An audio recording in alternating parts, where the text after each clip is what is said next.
matchup. Yeah, I do like the Cube Warlock in this matchup. I think it can just do too much too quickly while the Control Paladin's just like messing around trying to set up. But the fact that there is no just ultimate burst damage win condition for the Control Warlock does mean that the Paladin has a lot more time to operate. The Warlock also struggles with getting a board presence before turn 5, which immediately you see Jack Attack recognize that. He keeps the Burgly Bully, knowing that if he plays it on 5, it's so difficult for Odyssey to have generated a board presence that deals with that without giving coins. But then the final breakpoint in the matchup is going to be that Rin the Disciple that is found in Control Warlock and not in Cube Warlock. That's the race.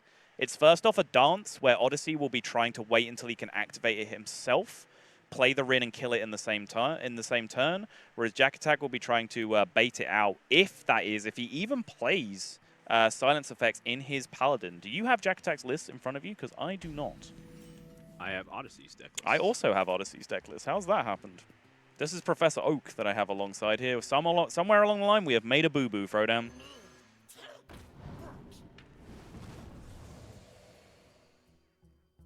While Frodan goes digging through our stack of papers. He does not. He does not play silence. In that case, Odyssey is in business. As long as he draws that Rin nice and early, it's going to be the race of the Seals up against the win condition from the Beardo for Jack Attack. So it simplifies the matchup quite a lot. It means that Odyssey does not have too much to be concerned about with that Rin the Disciple hitting the board.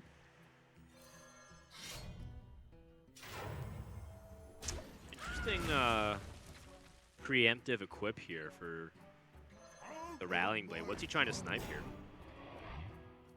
That's a good question.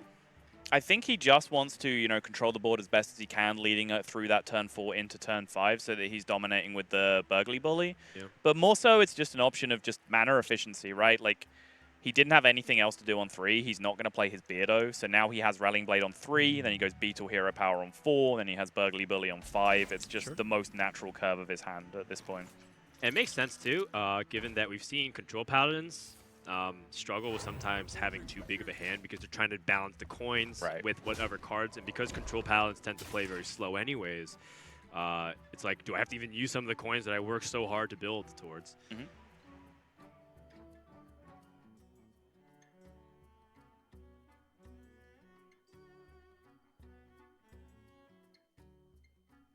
Well, Odyssey does not have many ways to provide threats, but he does have many answers. I guess he probably will like to go digging. He does have the Cobalt Librarian to buff both of his spellstones, so I don't think that's a bad place to start looking. I think he's also contemplating his best way to answer Burgly Bully. Yep. If it comes down, but I don't think there is. Right now his hand's looking very reactive. Yeah, he can one-shot it. I think that first spellstone, he did play one Librarian already, and I think that first spellstone did get hit, but, ideally you want to give it 0 coins. Even giving it 1 can be a little dangerous for you. Yeah, I think you're right. Yeah, you're definitely right. So, definitely wants to get ahead of it and give only 1 coin. If he even has to. Playing the newer Burgly Bully in hand. Remember, the Burgly Bully on the far left was kept. Right. And mulligan cards are the most tracked cards in the game. They're the ones that basically every player that makes it to a tournament like this will be paying attention to and keeping track of. So it's a card by extension that your opponent has information on. So there is bluff value for doing what Jack Attack did, but there is also just card equity value in just playing the one that your opponent has been keeping track of.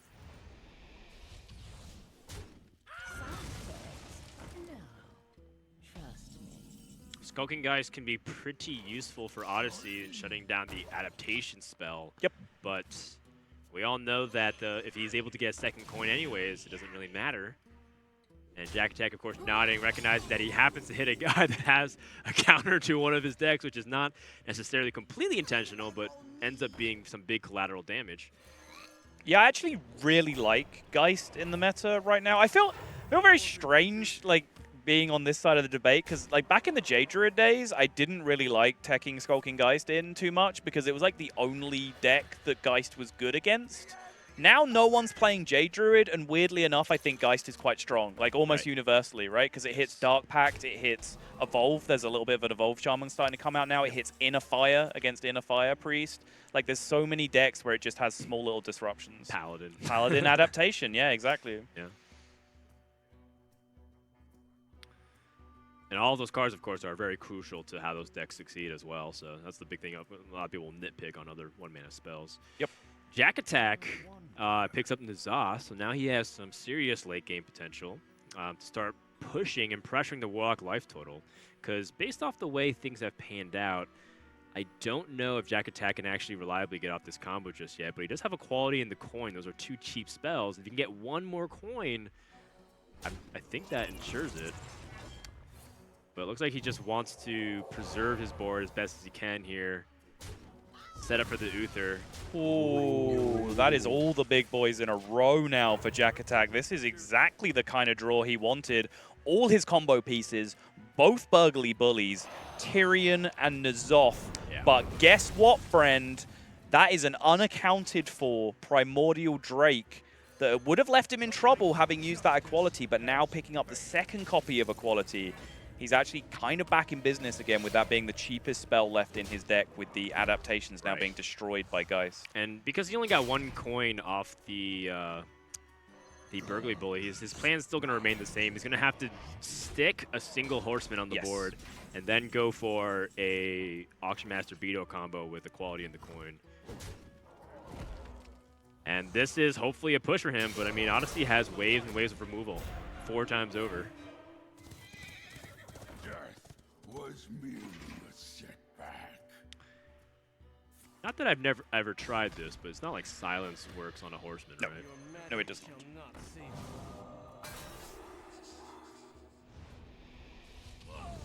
Odyssey now recognizes he actually needs to stay ahead of the board. Right. Because, yeah, you said he's got wave after wave of removal. Well, Jack Attack's threat to win the game is truly infinite. Every single turn, he can just press a hero power. If that hero power is not killed, he wins the next turn. So, yeah, you can have 4 waves of removal that kills that 2/2, but if you have to spend 1 every turn because you're behind on board, then eventually you're going to fall behind and lose. So he needs to be ahead on board. That's why you see Odyssey investing 1 of his removal tools into just killing a Tyrion, because that means he maintains minions in play that he can use to contest 2/2s. Odyssey picks up Blood River Gul'dan, which is nice, because then if your opponent already has used an equality and they don't have the second one, you can actually start pressuring the Paladin's life total as soon as they finish up their weapon charges for lifesteal. Lich King. That is a big threat. Jack Attack being patient, not trying to overextend into a Twisting Nether just yet. Wants to ramp up his resources even more. Sunkeeper Tarim. And again, wants to see if he can just soft bait a lethal with the Horseman, but Odyssey again has him covered. Yeah, I'm curious as to whether it was worth taking a cheaper taunt from the Stonehill there and then playing it immediately, hiding the 2/2 behind 2 taunts.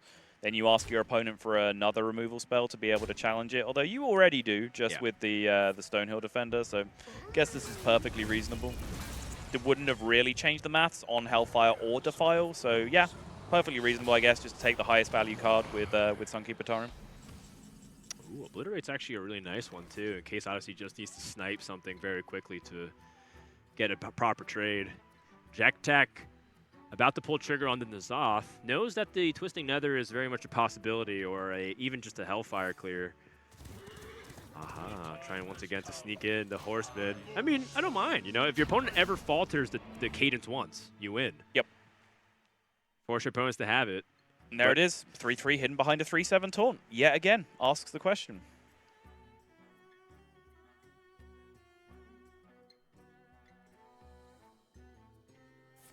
Yeah. Oh, I like this usage of Doomsayer, trying to prevent Jack Attack and have him stall 1 turn from being able to threaten with his hero power combo. So now Jack Attack has to deal with that Doomsayer or just let his board go.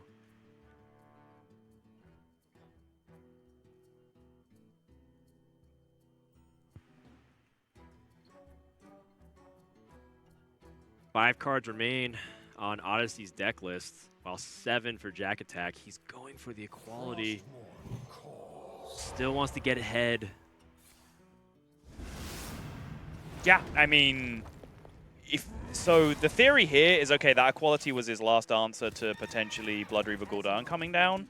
But Jack Attack recognizes that as far as Odyssey knows, if he plays Blood Reaver Gul'dan, he might die, right? Leaving a 2-2 on the board. So as long as he can keep pressing hero power every turn, his opponent can't play Gul'dan anyway.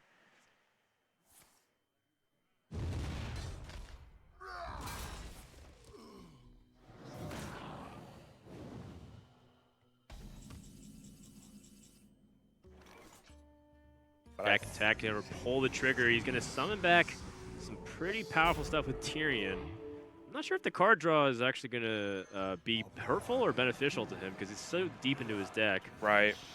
And then Warlock might be able to just play the keep away game.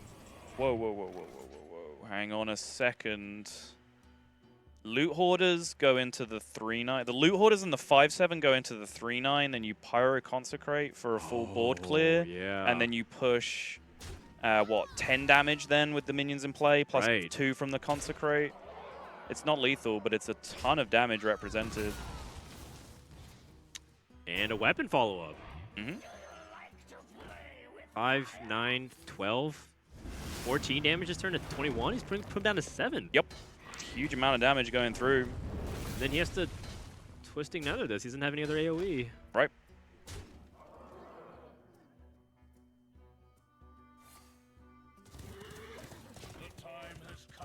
He's going to get a weapon swing anyways, knowing that he can't end it. Knows that the Twisting Nether was a very strong possibility. Both players are just basically in their last few cards of their deck.